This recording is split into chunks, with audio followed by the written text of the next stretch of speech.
ఏ patient కూడాను మోకాలు అరిగిపోయింది, మోకాలు నొప్పి వస్తుందంటే ఎట్టి పరిస్థితుల్లో మీరు ఆపరేషన్కి వెళ్ళొద్దు. ఇంకొక మంచి మార్గం ఉంది. ఆ మార్గమే ఈ ప్లాస్మా థెరపీ, పిఆర్పి థెరపీ లేదంటే గ్రోత్ ఫ్యాక్టర్ థెరపీ అంటుంటాను కదా. ఈరోజు మనం ఆపరేషన్ థియేటర్లో ఒక ఇంజెక్షన్ చేయబోతున్నాం మోకాలుకి. ఈ మోకాలులో మనం ఏ మిషన్లతో అయితే మోకాలు అరిగింది ఆ మిషన్లతోనే మనము చూసి దీనికి ఆపరేషన్ అవసరం లేదు, ఈ చిన్న ఇంజెక్షన్తోనే మనము బయట పడవచ్చు అని మీకు లైవ్గా ఇప్పుడు చూపిస్తాను. మీరు ఇప్పుడు అక్కడ ఆ మిషన్లో ఈ పేషెంట్ యొక్క ఎక్స్రే చూడండి ఎలా ఉందో. నేను అక్కడ చెప్తాను, రండి. ఇప్పుడు చూడండి, ఈ మిషన్లో దీన్ని ఫ్లోరోస్కోపీ మిషన్ అంటాం. ఈ ఫ్లోరోస్కోపీ మిషన్లో ఏం కనపడుతుంది? ఇది మోకాలు జాయింట్. ఇది అర్థమైందా? ఈ మోకాలు జాయింట్లో మామూలుగా ఆపరేషన్లు ఏం చేస్తారు? ఇక్కడ నుంచి ఇదంతా కూడా తీసేస్తారు. ఇది చూడండి ఎంత భాగం తీసేస్తున్నారు. ఇది మొత్తం తీసేసి ఈ పైన మెటల్ పెడతారు, కింద మెటల్ పెట్టి ఈ బోన్కి ఈ మెటల్కి మధ్యలో సిమెంట్ వేసి అతికిస్తారు.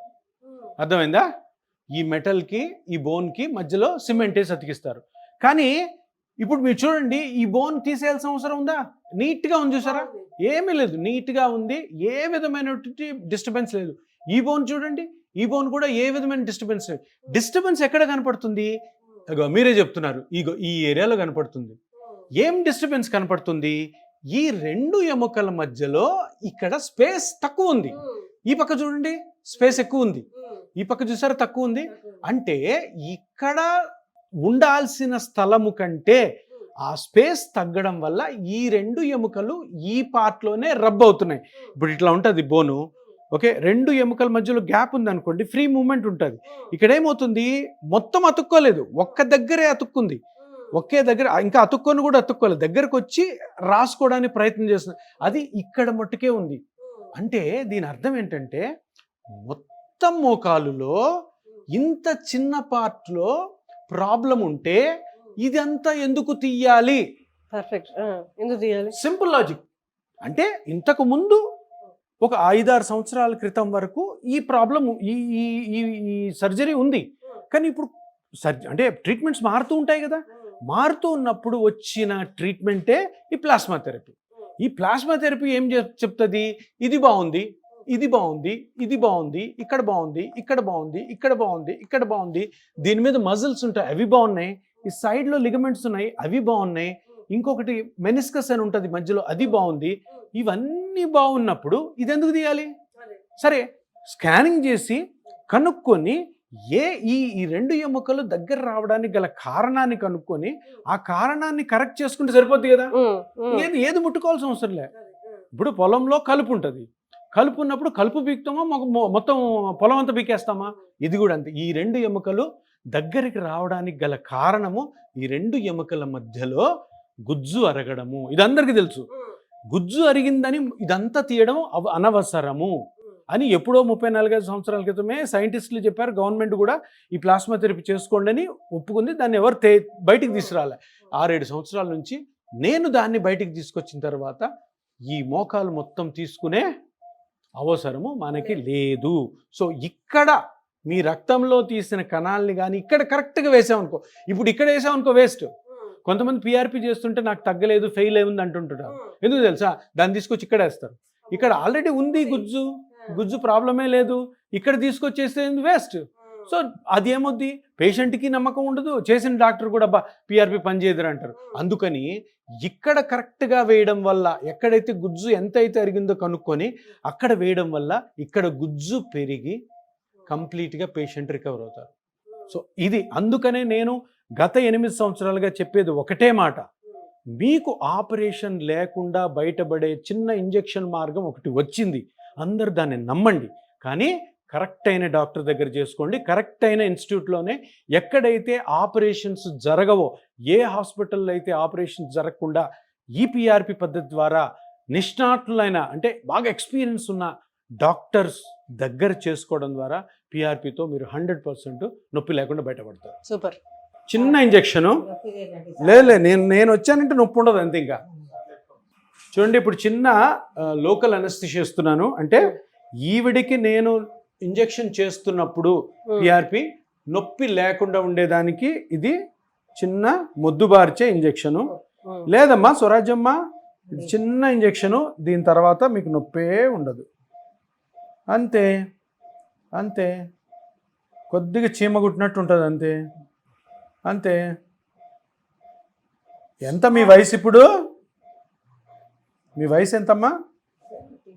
75. సూపర్. 100 కొడతారు మీరు, 100 కొట్టాలి అంతే. లేదు మీరు 100 కొట్టాల్సిందే, 100 కొడతారు మీరు అంతే. షూట్. ఇప్పుడు ఎడం కాలు అయిపోయింది, కుడి కాలుకి కూడా నొప్పి లేకుండా ఉండేదానికి ఒక ఇంజెక్షన్ చేస్తున్నాను. Shoot shoot shoot. చూడండి, చిన్న సూదమ్మా, కొద్దిగా బాగా సెన్సిటివ్ ఉన్నారు మీరు. ఏం కాదు ఏం కాదు. Very good. ఇది లోకల్ అనెస్థీషియా, మొద్దుబార్చే ఇంజెక్షను. దీని తర్వాత వేసే చిన్న ఇంజెక్షన్ కూడా నొప్పి లేకుండా ఉండాలన్నదే నా ఉద్దేశం. ఎందుకంటే మీరు ఆల్రెడీ ఒక 10 సంవత్సరాల నుంచి నొప్పితో బాధపడుతున్నారు కాబట్టి నేను చేసే ప్రొసీజర్లో కూడా మీకు ఏమాత్రం నొప్పి లేకుండా చేయడం అన్నదే నా ఉద్దేశం. అందుకనే మీకు ఫస్ట్ మత్తిచ్చి ఎటువంటి ఇంజెక్షన్ పెయిన్ లేకుండా, ఎటువంటి ఈ ఇంజెక్షన్ చేసుకోవడంలో మీకు భయం లేకుండా ఉండేదానికి ఈ ప్రయత్నం. ఏమా? Very good. ఇప్పుడు ఏం నొప్పి ఉండదు మీకు. సో ఇప్పుడు ఇది ఈ ఈ నీడిల్ని మనము గుజ్జు ఎక్కడైతే అరిగిందో అక్కడికి తీసుకెళ్ళి దాని తర్వాత ఆ ఏరియాని ఈ మిషన్లో కనుక్కొని అక్కడ మనము plasma therapy or PRP or growth factor థెరపీని ఆవిడ బ్లడ్లోంచి తీసిన కణాలని వదులుతాం అనమాట. ఇప్పుడు ఈ నీడిల్ ఇక్కడ పెడుతున్నాను. ఆల్రెడీ మత్తు ఇచ్చాము చూడండి, అందుకు ఏముండదు, మొద్దుబారి ఉంటుంది. లేదు ఇప్పుడుందా? లేదు కదా, లేదు కదా. చూడండి, ఏం లేదు, ఏముండదు, అయిపోయా. చూసారు, ఇంజెక్షన్ చేస్తున్నప్పుడు కూడా ఆవిడకి నొప్పి లేదు. అంటే మనం ముఖ్య ఉద్దేశం ఏంటంటే ఆల్రెడీ నొప్పితో ఉంటారు పాపం వీళ్ళు, మన దగ్గరికి వస్తారు.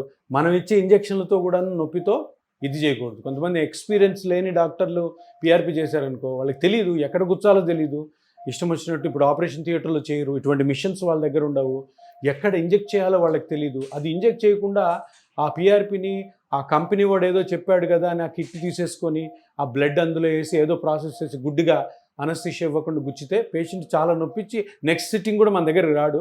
దాంతో ఆ పిఆర్పి కూడా ఎక్కడంటే అక్కడ వేయడం వల్ల ఏమాత్రం ఉపయోగం ఉండదు. కొంతమంది స్టెరైల్ కండిషన్స్లో ఆపరేషన్ థియేటర్లో చేయకుండా చేయడం వల్ల కొంతమందిలో అసలు ఇన్ఫెక్షన్ రాని ఈ ప్రొసీజర్లో కూడా ఇన్ఫెక్షన్లు వచ్చే అవకాశం ఉంటుంది. సో అందుకని చాలా జాగ్రత్తగా చేయాలి. దీని మీద ఫుల్ అవగాహన ఉన్న డాక్టర్ల దగ్గరే మీరు పిఆర్పి చేయించుకోమని నా మనవి. తప్పకుండా ఇది మీరు ఫాలో అవ్వండి.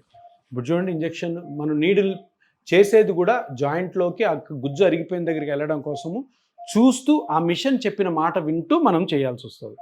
షుట్ షుట్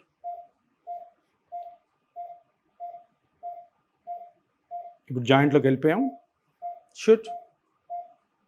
సో జాయింట్లోకి వెళ్ళాము, అక్కడే గుజ్జు ఉంటుంది, అక్కడే గుజ్జు అరిగింది కదా. చూడండి, ఇప్పుడు గుజ్జు ఎలాగ అరిగింది అన్నది మనము ఇది ఒక కాంట్రాస్ట్ అంటాం, అంటే దీన్ని డై అంటాం. అంటే దీన్ని ఇంజెక్ట్ చేసిన తర్వాత అసలు గుజ్జు ఎక్కడ అరిగింది, ఆ అరిగిన దగ్గరే మనము మన ప్లాస్మా థెరపీని రిలీజ్ చేస్తున్నాం లేదో దీని ద్వారా మనకు తెలుసు. ఇది ఇంజెక్ట్ చేస్తున్నాను. ఒక నల్లగా ఒక స్ప్రెడ్ వస్తుంది చూడండి, చూసారా? అది అంటే ఆ నల్లగా వచ్చే స్ప్రెడ్డే మనం కరెక్ట్గా ఈ ప్లాస్మా థెరపీని ఇంజెక్ట్ చేయాలన్న ప్లేస్ అన్నమాట. ఇప్పుడు మన ఈ పేషెంట్ దగ్గర తీసుకున్న బ్లడ్లో మనం అంతా ప్రాసెస్ చేసిన తర్వాత నల్లగున్నదంతా ఆర్బీసీ అంటారు కదా, పైన ఉన్నది ప్లాస్మా, ఈ మధ్యలో ఉన్నది మన పిఆర్పి అన్నమాట, platelet rich plasma are growth factor are plasma therapy. So ఇక్కడ నుంచి మనము కరెక్ట్గా ఆ కణాలని తీసుకోవాలన్నమాట. సో ఫస్ట్ ఈ క్యాప్ లిడ్ తీసేస్తున్నాను. టచ్ చేయొద్దు.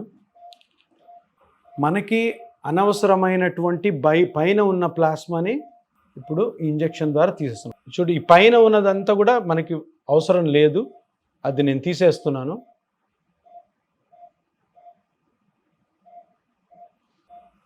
సో ఇదంతా అనవసరమైన ప్లాస్మా అనమాట. ఆ మిగతా మిగిలిందేమో మనకి పిఆర్పి, అది మనము ఇప్పుడు తీసుకోవాలి. ఇది ఒక నీ జాయింట్కి ఇది పిఆర్పి, ఇది ఇంకో నీ జాయింట్కి.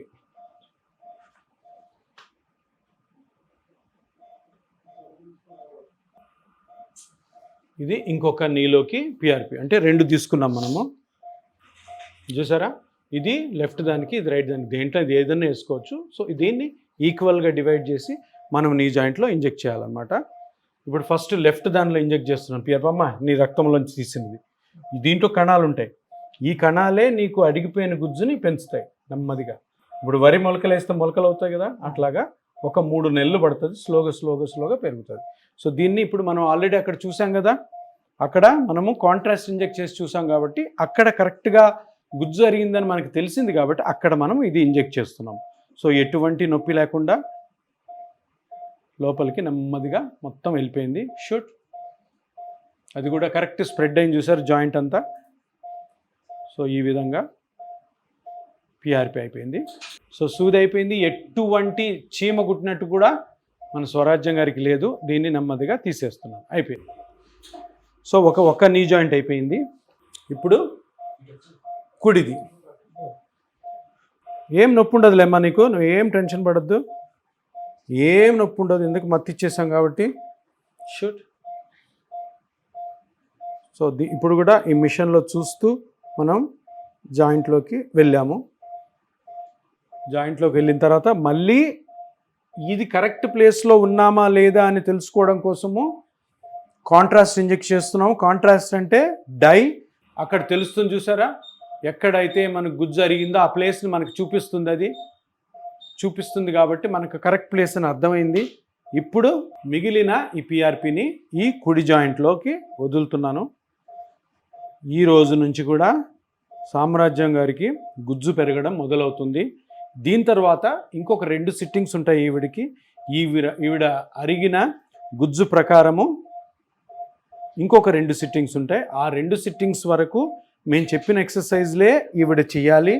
చేస్తూ మేము చెప్పిన యాక్టివిటీస్ ఏవైతే వద్దంటామో ఆ యాక్టివిటీస్ని ఆపాలి, ఏవైతే ఎక్కువ చేయమంటామో అవి చేయాలా, కరెక్ట్గా ఉండాలి. మళ్ళీ 15 రోజుల నుంచి 20 రోజుల మధ్యలో మీరు ఎప్పుడైనా వచ్చి 3వ ఇంజెక్షన్ తీసుకోవాలి. ఇది 2వది కదా, దాని తర్వాత ఇంకోటి ఉంటుంది. కానీ నేను చెప్పినవన్నీ కరెక్ట్గా పాటించారంటే మనం ఇద్దరం అనుకున్నామా ఒక 20-25 సంవత్సరాలు ఉండాలి అనుకొని దిగాలి. అర్థమైందమ్మా? అదే ఇట్లే ఉండు, హ్యాపీగా ఉండు. ఓకే, ఇప్పుడు 75, ఇంకొక 25 సంవత్సరాలు మీరు నొప్పి లేకుండా ఉండాలి. ఇదే నా బాధ్యత, మీ బాధ్యత కూడా. సరేనా? రైట్.